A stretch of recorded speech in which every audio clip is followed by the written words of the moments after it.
Chers élèves, bonjour. Heureux de vous retrouver pour une nouvelle leçon de production écrite. Alors, cette leçon, comme vous voyez, entraînement à l'expression écrite, consacrée aux élèves de première année du collège. Son objectif, c'est d'écrire un lieu à partir d'un modèle. Ce modèle, et le voici. Alors, d'écrire un site historique ou bien touristique à partir... Alors, nous avons ici la Médina du Meknès. On va lire le texte. Bab Mansour est la plus importante des portes de Meknès. Il donne accès aux différentes constructions de la ville impériale. Son ornementation, où domine un réseau d'entrelacs en relief sur fond de céramique et de mosaïque à dominante verte, est remarquable. À droite de cette jolie porte, il y a la mosquée El-Nor, transformée de nos jours en école. Au fond, on trouve Dar el-Jam'i qui abrite depuis 1926 un musée d'art marocain. Toutes les activités y sont représentées, ferronnerie, sculpture sur bois, tissage, maroquinerie, etc. Mais la splendeur de la peinture sur bois, la céramique au décor floral et la broderie aux couleurs vives font la renommée des artisans meknessi. À une centaine de mètres de Bab Mansour se trouve la place de l'Al-Aouda, une vaste esplanade s'étendant entre le mur d'enceinte et le quartier de Dar Kbira, au nom de l'ancien palais de Moulay Ismaïl. Face à Bab Mansour, on accède à une autre place, de forme irrégulière, sur laquelle se tient un marché de la laine, au fond d'une aire dégagée à droite, Qubat al-Khayatin. C'est un ancien pavillon impérial où les sultans recevaient toutefois, ou plutôt autrefois, les ambassadeurs étrangers et où s'établirent plus tard les tailleurs, d'où le nom de Khayatin, ça veut dire ceux qui confectionnaient les tenues militaires. Alors d'après le guide bleu, Hachette. Bon alors voilà, on va essayer de répondre à une série de questions. Alors le titre de ce texte est d'écrire un site historique, ou bien plutôt un site touristique, la Médina du Meknès. Bon alors, la source du texte, guide bleu, il représente, alors cette photo représente le portail de Bab Mansour. Les lieux décrits, nous avons comme point de repère de cette description, c'est-à-dire le point par lequel commence cette description, c'est le portail de Bab Mansour. Qu'est-ce qui domine dans ce texte? Alors, ce qui domine dans ce texte, c'est la description des lieux.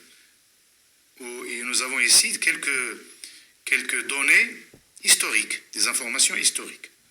Alors, la description des lieux, comme au premier paragraphe, au début, nous avons la description du portail de Bab Mansour, et à la fin, nous avons quelques données, quelques informations historiques sur alors Qubat al-Khayatin est un ancien pavillon où le sultan recevait autrefois les ambassadeurs et où s'établirent plus tard des tailleurs. Alors c'est une information d'ordre historique. Bon alors, donnez un exemple pour chaque procédé. Alors on a déjà fait les localisateurs spatiaux. Alors dans ce texte, il y a des localisateurs spatio-temporels. Nous avons à droite, nous avons au fond, nous avons à une centaine de mètres, nous avons face à Bab Mansour, et convers, nous avons ici se tient un marché, et nous avons s'établir plus tard des tailleurs. Voilà, alors ces localisateurs, nous avons des verbes, et nous avons aussi des locutions prépositives. Voilà. Alors, quelles sont les activités artisanales qui sont citées dans le texte? Alors, dans le deuxième paragraphe, ici, l'auteur parle des activités artisanales, comme le tissage, la sculpture sur bois, la maroquinerie, la ferronnerie, la céramique, etc. Bon, voilà. On passe maintenant à un tableau récapitulatif des éléments qui sont décrits dans ce texte. Alors, les éléments décrits, nous avons Bab Mansour, c'est la plus importante des portes. Son ornementation est remarquable. Nous avons Dar el-Jam'i qui abrite un musée d'art marocain et place de l'Al-Aouda, une vaste esplanade s'étendant sur une grande surface. Qubat al-Khayatin, un ancien pavillon impérial et où s'établir des tailleurs qui confectionnaient les tenues militaires. Les procédés linguistiques utilisés, nous avons des superlatifs, la plus imposante, complément de nom, un réseau d'entrelacs, proposition subordonnée relative qui abrite, complément de nom d'art marocain. Nous avons une énumération des activités artisanales, sculpture sur bois, tissage, maroquinerie, etc. Nous avons des adjectifs, par exemple une vaste esplanade, s'étendant, participe présent, et nous avons aussi une proposition subordonnée relative, où s'établir, etc. Voilà. Bon, passons maintenant à la deuxième. Heureux de vous retrouver pour une nouvelle leçon de communication intitulée La ressemblance et la différence. Alors cette leçon est destinée pour les élèves de première année du cycle collégial. Son objectif, c'est reconnaître les différents moyens d'établir des rapports de ressemblance et de différence. Commençons d'abord par la lecture de ces deux supports. Alors le premier support. Après plusieurs années passées bien loin du pays, j'ai revu mon ancienne école. Avec le même jardin, je l'ai retrouvée telle qu'elle était il y a 30 ans, pareil à une propriété. Deuxième support, la vie dans les grandes villes est différente de celle des villages. Ça veut dire diffère de celle des villages et autre que celle des villages, se différencie de celle des villages, et ainsi de suite.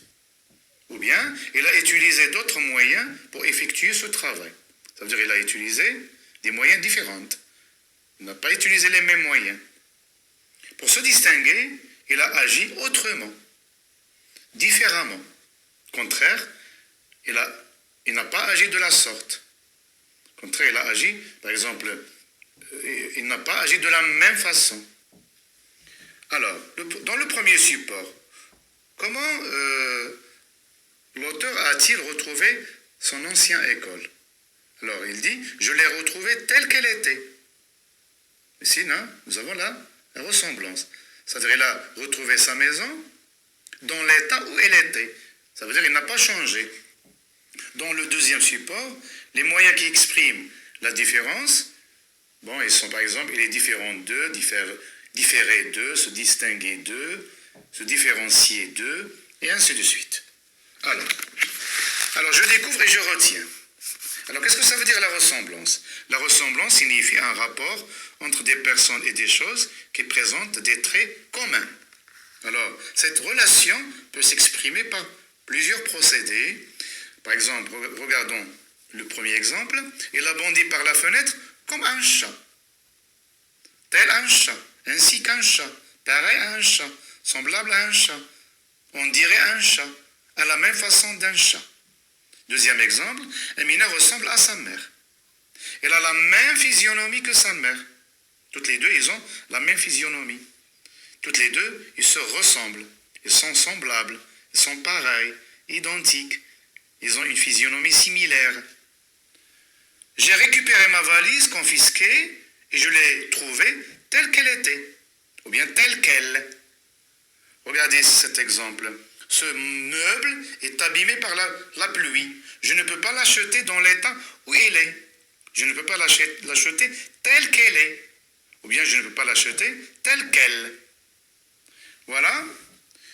Pour la différence, alors la différence s'exprime par la négation explicite de la ressemblance. Par exemple, Hamza n'a pas le même caractère que son frère.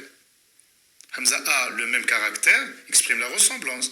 Mais lorsqu'on dit Hamza n'a pas le même caractère que son frère, ça exprime la différence. Alors nous avons ici une négation explicite. Alors, ou bien par des expressions, par exemple le verbe différer, se différencier, se distinguer de. Le caractère de Hamza diffère de celui de son frère. Ou bien, par un adjectif, Hamza et son frère ont des caractères différents, ont des caractères distincts, ont des caractères divergents. Bon, passons maintenant à la phase d'entraînement. Alors, nous avons 3 exercices. Alors, le premier, relever dans ces phrases les éléments comparés. Le comparant et le comparé. Je vous ai donné un exemple. Il court vite, pareil à un jaguar. Le comparé, c'est il. Et le comparé, c'est il, et le comparant, c'est le jaguar. Et l'outil de comparaison, c'est pareil à. Alors, dans ces phrases, comme vous voyez, ces deux jumelles se ressemblent comme deux gouttes d'eau. Le loup se jeta sur l'agneau tel un faucon, etc. Bon, alors, deuxième exemple. Alors, complétez ces phrases de manière à obtenir des locutions soulignant un rapport de ressemblance. Bon, il est têtu comme, il est rusé comme, il se faufile dans la foule comme, les moments de joie passent vite comme, après ce succès, il est fier comme, les élèves s'activent comme, et enfin, transforme ces énoncés en exprimant un rapport de différence. Les deux sœurs s'habillent de la même façon, vous dites le contraire, exprimant la différence. Ton costume ressemble à celui de ton ami. Je ferai ce travail comme tu l'as fait avant. Et les Européens et les Africains ont des habitudes similaires. Je vous propose une nouvelle vidéo, une nouvelle leçon qui porte sur un exercice lexical ayant pour objectif, alors, distinguer les homonymes et les antonymes. Alors, comme vous voyez, cette leçon est destinée pour les élèves de première année du collège. Le titre, c'est les homonymes et les paronymes. Commençons d'abord par le support, la lecture de ce support. Avant le dîner, j'ai accompagné mon grand-père au bout du chemin, situé derrière la ferme, mais nous fûmes surpris par un orage qui a rendu le chemin en boue. Quand on est rentré, j'ai vu la soupe qui bout sur le feu. Deuxième support, parmi les couples de mots suivants, choisis ceux qui conviennent pour compléter le texte. Omar est venu chez nous. Alors, je vous propose ici deux mots. Alors, il a emmené, et non pas il a amené. Il a emmené avec lui des jouets, et non pas des joues, pour mon petit frère. Nous avons suivi les prolongations, et non pas les prolongements, d'un match à la télévision. Ensuite, on a discuté, et non pas on a disputé, des prochaines vacances.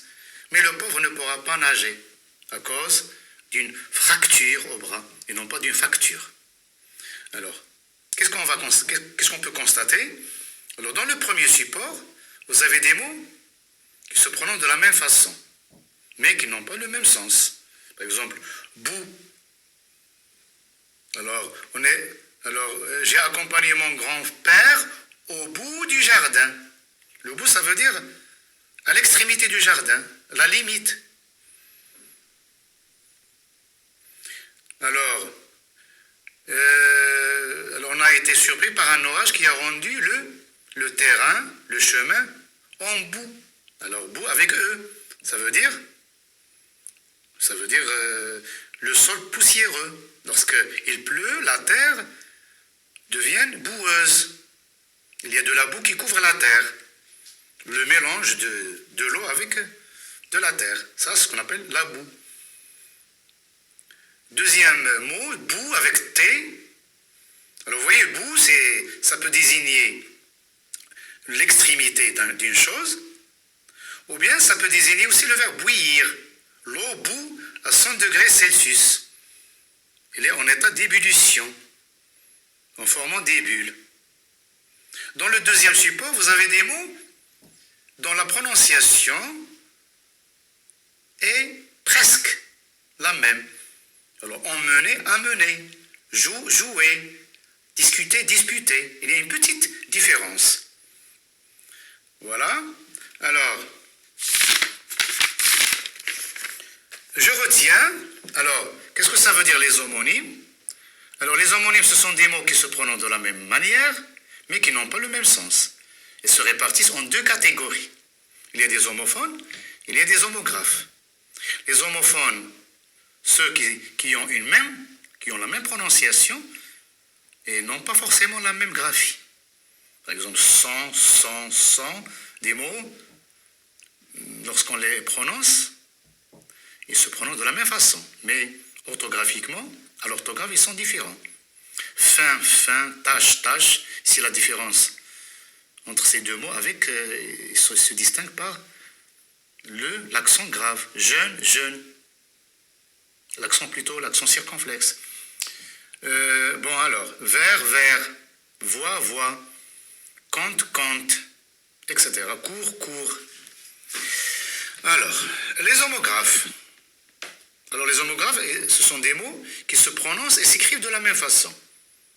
Un seul mot peut avoir deux significations différentes, distinctes. Par exemple, avocat, ça peut désigner le fruit et le défenseur qui travaille au tribunal. Voler, le voleur qui vole un objet, ou bien un oiseau qui vole. Touche, les touches d'un piano, ou bien la touche au terrain de foot. Le ballon est sorti à la touche, par exemple. Paille, la tige de blé, de céréales, ou bien pour boire un jus. Louer, on peut louer quelqu'un, le féliciter, on peut louer une maison ou bien une voiture. Vaisseau, artère ou circule le sang, ou bien ça peut désigner un bateau, un navire. Poste, où on met le courrier, les lettres, etc. Ou bien un poste, un travail dans une entreprise. Onde, ça peut désigner les vagues, ou bien les ondes de la radio. Mode, ça peut désigner la manière de s'habiller, ou bien le mode de vie, ou bien le mode d'emploi d'un appareil. Moule, ça peut désigner coquillage, coquillage noir allongé, ou bien un objet creux utilisé pour donner la forme d'une chose. Voilà. Alors, passons maintenant aux paronymes. Les paronymes, ce sont des mots qui se prononcent presque de la même façon, mais n'ont pas le même sens. Il y a une toute petite différence. Alors, cette différence graphique est minime. Il ne porte que sur une partie du mot. Il concerne soit l'ordre, percepteur-précepteur, ou bien changement de consonne ou bien de voyelle, par exemple craquer, croquer, ou bien l'ajout d'une lettre, comme l'exemple de facture, fracture. Par exemple, voilà des exemples: bouche, douche, dessert, désert, fou, flou, tromper, tromper, embrasser, embarrasser, accident, incident, discret, distrait, appeler, épeler, croquer, craquer, justice et justesse. Voilà, maintenant on va passer à la troisième étape, qui est celle de l'évaluation, ou bien de l'entraînement. Alors, je vous propose 3 exercices. Premier exercice, je complète par un homonyme qui convient. Vous voyez des homonymes, voix, voix. Il parle à, etc. Pour rompre le jeûne, on mange des dattes au Ramadan. Deuxième exercice, je complète par un homonyme qui convient, sang. À l'hôpital, on fait une transfusion de sang au jeune patient dans sa chambre. On sent une odeur d'alcool. À son chevet, son père raconte qu'il lui avait donné 100 dirhams et que sont pressés de les dépenser, qu'il est pressé, son fils avait traversé sans regarder. Et enfin, vous avez un troisième exercice. Je complète par le mot qui convient. Raisonner, raisonner. J'entends résonner une clochette. Tâche de le pour renoncer à cette idée. Pour le faire renoncer à cette idée, par exemple. Chaque soir, une pomme. La branche, alors ici, craquer ou bien croquer. Embrasser, viens m'aider à... Alors,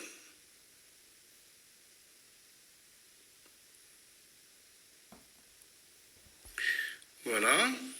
Et enfin, vous avez incident, accident, etc.